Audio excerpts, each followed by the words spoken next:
Oh, regarde les bateaux. Mon enfance a été celle d'un vagabond. L'école m'a toujours semblé une prison. Quand le soleil m'y engageait, je passais plus de temps à courir les falaises et dans l'eau qu'en salle de classe.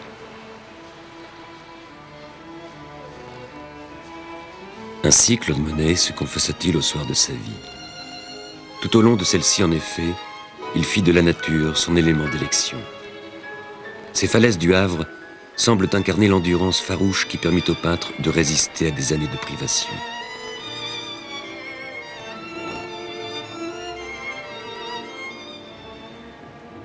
C'est d'abord sa façon unique de rendre la lumière, en particulier à la surface de l'eau, qui en fit l'un des chefs de file de ceux qui allaient devenir les impressionnistes.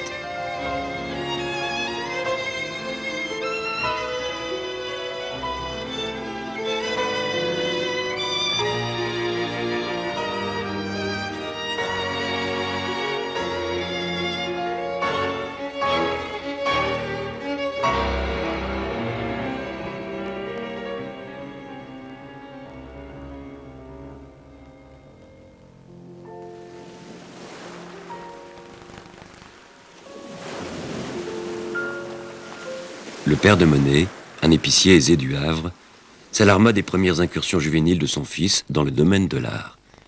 Dès l'âge de 15 ans, celui-ci avait établi un commerce florissant de caricatures de notables régionaux et de personnalités nationales. Voici l'un des professeurs de Monet. De cet autodessin figure un avocat célèbre. Mais quand il monta pour la première fois à l'assaut du monde des arts parisiens, son travail prit une toute autre dimension. D'abord au sens propre. Originellement, ce déjeuner sur l'herbe ne mesure pas moins de 1,50 m de haut. Déjà, le sujet contemporain choisi est bien loin d'être peint d'une façon conventionnelle. Le peintre espérait alors faire sensation tant par son audacieux rendu de la lumière que par l'élégance avant-gardiste des toilettes de ses modèles féminins. Le tableau ne fut jamais achevé, mais Monet peignit encore plus d'une fois la principale protagoniste du tableau, Camille Doncieux, et pour cause. L'année suivante, elle lui donnait un fils. Monet savait traduire les scènes de la vie familiale avec la même simplicité étudiée qu'il donnait à ses scènes d'extérieur. Financièrement, sa vie d'artiste vouée à la modernité était souvent précaire. Pendant près de 20 ans, le monde influent de l'art allait bouder les expériences de Monet et de ses compagnons impressionnistes. Par exemple, ce tableau chinois avec drapeau, comme l'avait baptisé le peintre. À l'époque, cette composition fut jugée trop audacieuse. Le souci d'innovation s'accompagnait chez Monet d'une vigilance assidue à l'égard des bouleversements techniques et sociaux du nouveau monde industriel. Témoin, cette représentation hardie des couloirs de navigation à l'approche du Havre. À l'horizon, les voiles rivalisent avec cette vapeur d'une modernité provocante à l'époque. Les puissantes lignes horizontales des eaux agitées se retrouvent avec encore davantage d'intensité sur la surface ridée de la Seine de cette grenouillère qu'il peignit 2 ans plus tard, en 1869. Portant les reflets sombres de l'eau, ces lignes élèvent l'œil vers l'île artificielle et son groupe de promeneurs. Le style de Monet, qui nous semble aujourd'hui si vivant, était en fin de compte trop rude pour le goût alors dominant.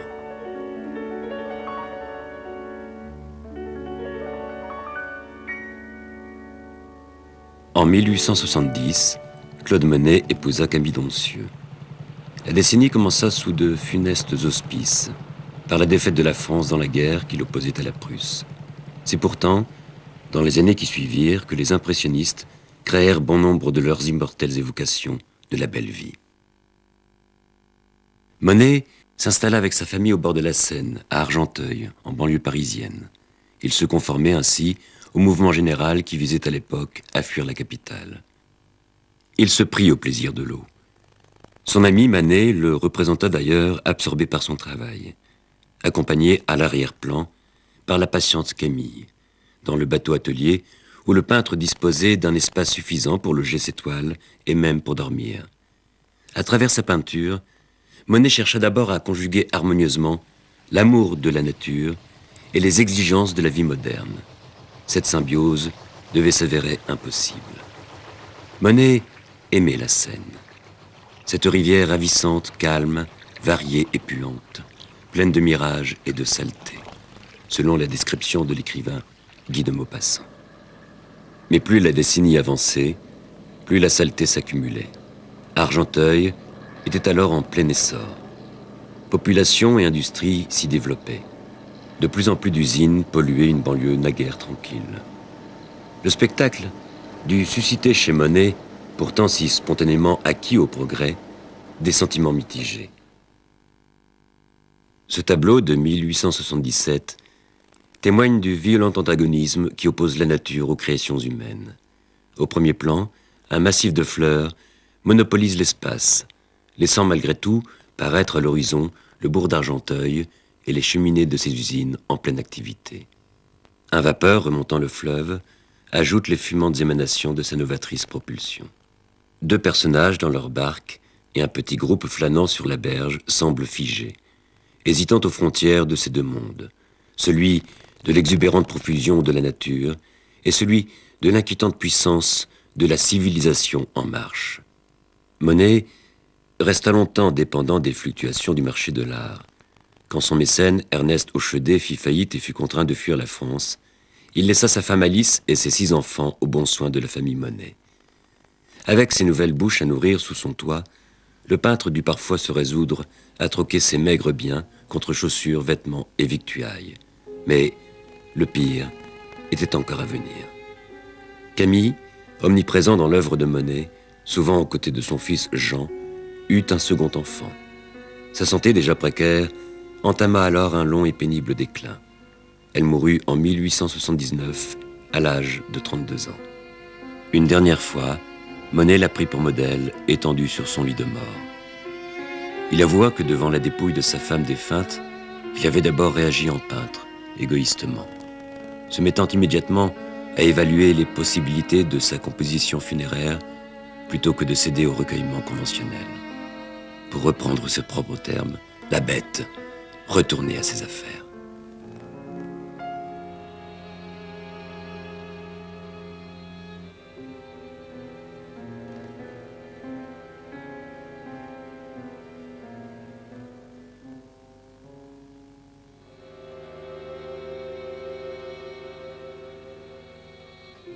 En l'occurrence, ce n'est pas tant la couleur que le peintre nous livre, qu'un glissement funèbre aux confins d'un monde glacé.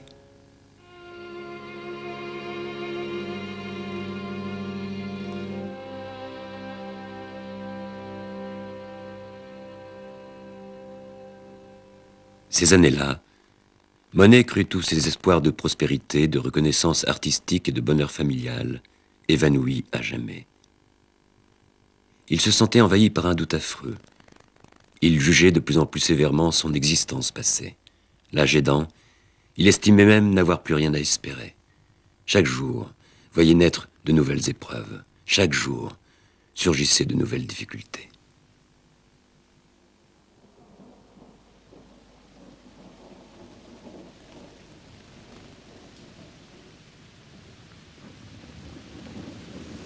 Pendant la majeure partie des années 1880, il se déplaça continuellement, peignant au grand air dans des lieux écartés par tous les temps.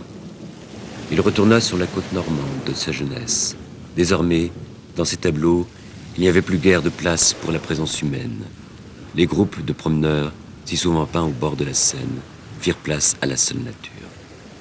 C'est ainsi qu'il écrivit à Alice Hauchedet en 1885, alors qu'il résidait à Étretat. « Je suis enchanté d'être seul.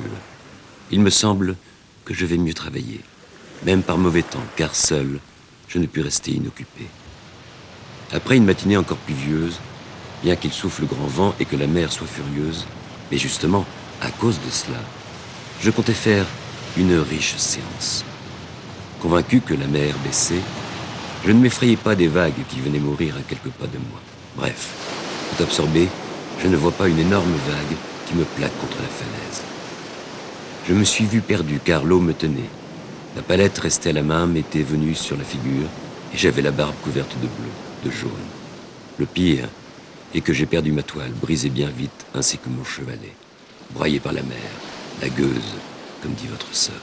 Enfin, l'échappée belle. L'hiver suivant, Monet mit quand même le cap sur la côte atlantique. Là, il lui fallut arrimer son chevalet avec des cordes, ce qui n'empêcha pas le vent de lui arracher parfois des mains pinceaux et palettes. Comme il l'écrivit à son ami peintre Caillebotte, « Je suis dans un pays superbe de sauvagerie, un amoncellement de rochers terribles et une mer invraisemblable de couleurs. Enfin, je suis très emballé, quoique ayant bien du mal, car j'étais habitué à peindre la Manche, et j'avais forcément ma routine. Mais l'océan, c'est autre chose. » Pour une fois, il n'était pas seul.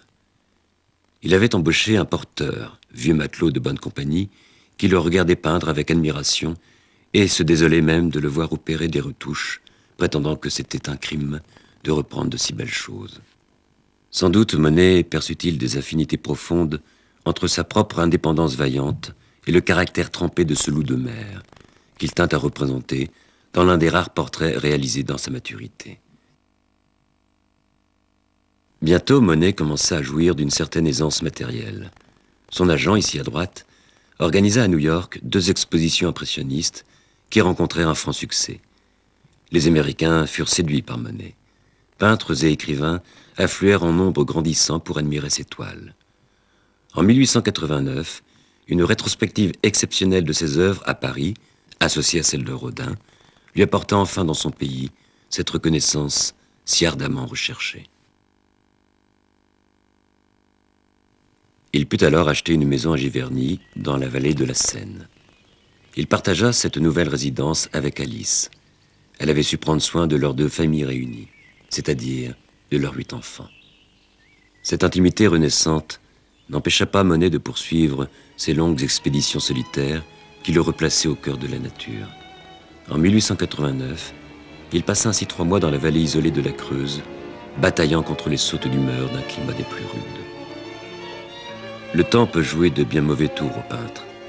Les cieux tourmentés, chargés de lourds nuages noirs, qui régnèrent sur son séjour, imprimèrent à toute la série de toiles une lugubre dominante.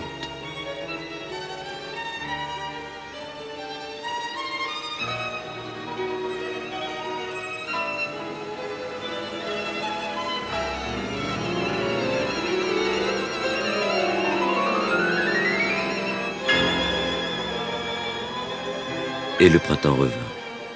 L'arbre, que Monet s'acharnait à vouloir peindre sous son aspect le plus morne et le plus dénudé, commença à verdir. Le peintre dut alors embaucher 2 aides qui, perchés sur des échelles, reçurent pour mission d'arracher systématiquement les feuilles naissantes. Monet travaillait en général plusieurs tableaux en même temps pour profiter pleinement des variations de la lumière. Cela ne suffisait pourtant pas toujours à pallier les irrégularités d'éclairement engendrées par les caprices du ciel. Un soleil, trop longtemps absent, ne redonne jamais le même effet. La série de tableaux peints dans la vallée de la Creuse encouragea Monet à exploiter l'idée surgie d'une studieuse flânerie dans les champs bordant Giverny. Il décida de peindre plusieurs fois, au fil des saisons, les meules de foin à la silhouette normande caractéristique, afin de surprendre toutes les nuances d'une lumière changeante. Pour Monet, un paysage n'existe pas dans l'absolu. Au contraire, son apparence varie à l'infini. L'air et la lumière qui l'entourent, en perpétuelle évolution, lui donnent vie. Sa véritable identité est question d'atmosphère. Monet décida donc de peindre l'air, exclusivement l'air, la beauté de l'air, qui baigne les choses et les êtres. Ce que je cherche, dit-il, c'est l'instantanéité, la même lumière répandue partout.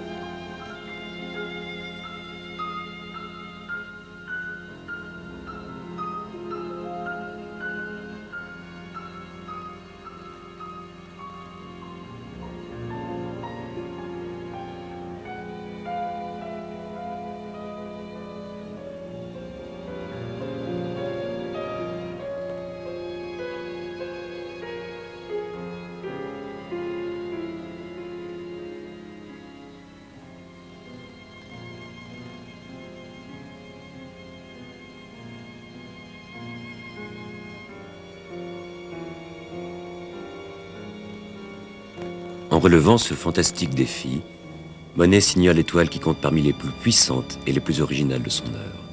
Ces meules massives, monumentales, semblent induire une métaphore du labeur de l'artiste et de la grandeur de la France rurale.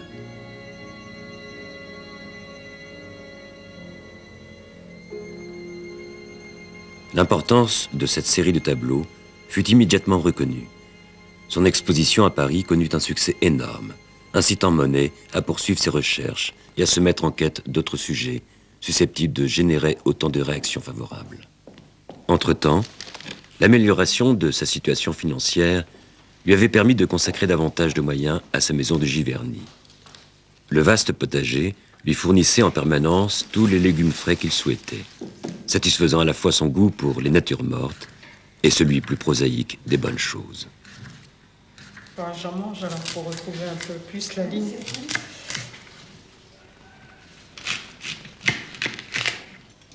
La salle à manger, aux deux nuances jaunes caractéristiques, regroupait les porcelaines de Limoges. Les vitrines, quant à elles, abritaient les porcelaines de Chine bleue.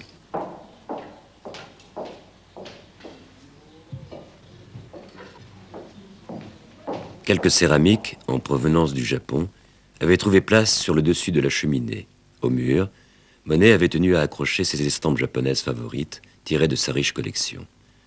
En ces lieux, le peintre recevait avec une générosité insouciante. Parmi ceux qui venaient déguster le champagne, qu'il servait au pichet, on retrouvait de vieux amis peintres tels Renoir et Cézanne, des hommes politiques comme Clémenceau, ou des poètes comme Mallarmé, dont le vertigineux travail sur les mots présentait de belles analogies avec les recherches de Monet sur les couleurs et la lumière. En 1892, Claude et Alice, désormais veuves, se marièrent enfin. Elle était restée loyalement à ses côtés depuis la mort de sa femme, 13 ans auparavant.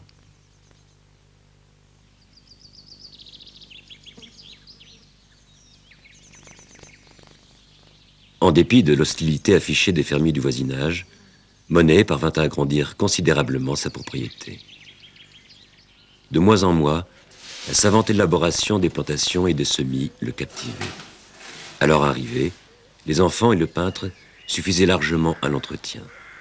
Désormais, ce sont 5 jardiniers employés à plein temps qui avaient pris en main les destinées de cette végétation si joliment domestiquée.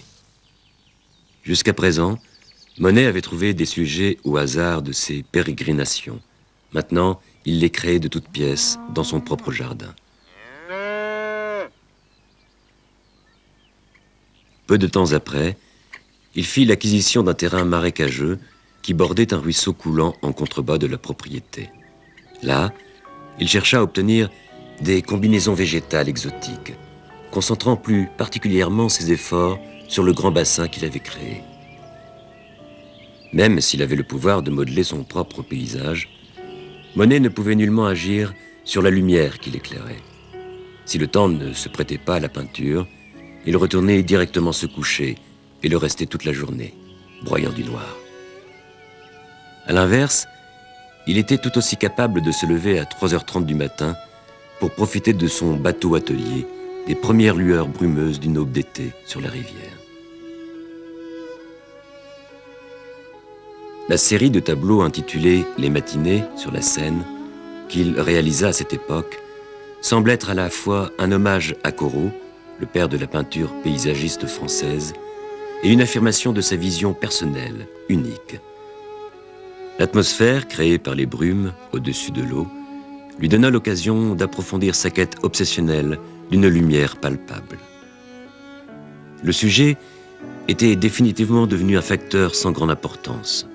Ce qui comptait vraiment se situait plutôt entre le peintre et son sujet. La référence à Corot n'est pas fortuite. En cherchant à peindre la lumière, mieux qu'il ne l'avait fait, Monet tentait de lui ravir la suprématie de l'art paysagiste français. C'est l'atmosphère qui ramena sans cesse Monet vers la Manche. En 1899, elle l'attira même jusqu'en Angleterre, patrie de ces autres paysagistes qu'il admirait tant comme Turner et l'américain Whistler. C'est surtout pour son brouillard légendaire que Monet adorait Londres. Ce fog lui semblait l'élément essentiel, sinon unique, de son charme et de sa beauté.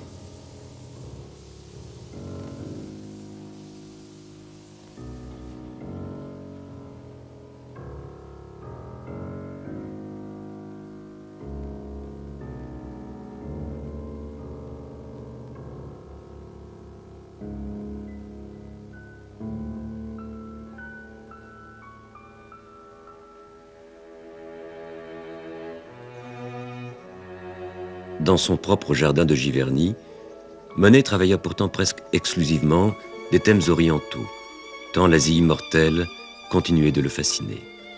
Il alla même jusqu'à faire construire un petit pont japonais sur le bassin.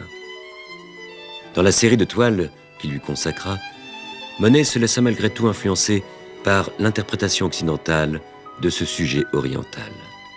Âgé maintenant de 70 ans, il découvrait qu'il n'était pas besoin d'aller chercher l'inspiration plus loin que les murs de son propre jardin. Il pouvait se laisser charmer par le cycle des saisons à travers les massifs de fleurs de toute origine qu'il avait lui-même plantés. L'eau le fascinait de plus en plus. Il finit d'ailleurs par s'y consacrer entièrement, réduisant ses sujets aux bassins et aux étangs, excluant par là même tout autre horizon. Les fleurs aquatiques elles-mêmes étaient reléguées au piètre rang d'adjuvants contingents. L'essence de la composition était le miroir d'eau, et lui seul, avec son apparence en perpétuelle évolution, au rythme changeant des pans de ciel qui venaient s'y réfléchir pour lui donner lumière et mouvement.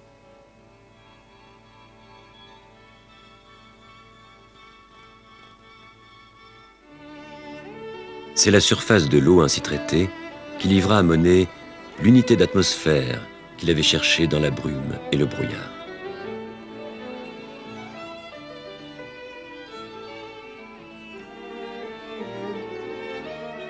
Désormais, libéré des détails spécifiques du paysage, il pouvait légitimement laisser libre cours à ses arabesques et à ses touches de peinture dans l'évocation de ses effets fugitifs. Les gestes de ce peintre octogénaire, apparemment sans aucun lien avec les tendances contemporaines de l'art occidental, avaient en fait 30 ans d'avance sur le changement de cap en faveur de l'expressionnisme abstrait qui devait dominer la majeure partie du milieu du XXe siècle.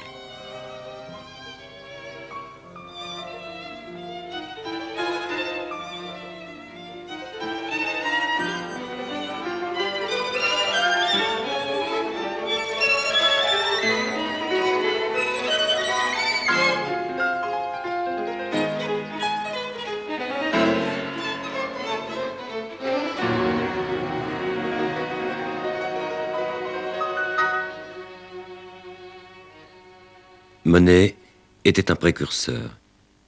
Il le fut également par l'envergure de ses toiles. Il dut même faire construire un atelier gigantesque pour y loger ses plus grands tableaux. Là, il concrétisait les innombrables esquisses réalisées sur le terrain. Elles devenaient alors d'impressionnants tableaux atteignant parfois plus de 18 mètres de long. Les difficultés familiales vinrent se mêler au travail. Sa femme mourut. Son fils aîné perdit la raison. Lui-même faillit perdre la vue à la suite d'une cataracte. Enfin, la Première Guerre mondiale se déclara. De son jardin tranquille, on put entendre le canon.